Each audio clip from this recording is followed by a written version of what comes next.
اہل و عیال کو دین سکھانا۔ مالک بن حویرث رضی اللہ عنہ فرماتے ہیں کہ ہم سب جوان اور ہم عمر رسول اللہ صلی اللہ علیہ وسلم کی خدمت میں آئے اور آپ صلی اللہ علیہ وسلم کے پاس علم سیکھنے کے لیے 20 راتیں ٹھہرے رہے۔ رسول اللہ صلی اللہ علیہ وسلم کو خیال ہوا کہ ہمیں گھر کی یاد ستا رہی ہوگی۔ آپ صلی اللہ علیہ وسلم نے ہم سے پوچھا کہ تم اپنے گھروں میں کن عزیزوں کو چھوڑ آئے ہو؟ ہم نے آپ صلی اللہ علیہ وسلم کے پورا حال سنا دیا۔ رسول اللہ صلی اللہ علیہ وسلم نہایت مہربان اور نرم دل تھے۔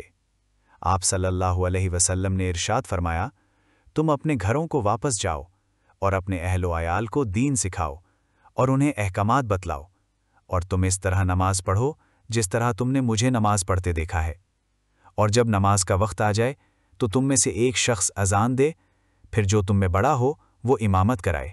صحیح بخاری حدیث نمبر 6008۔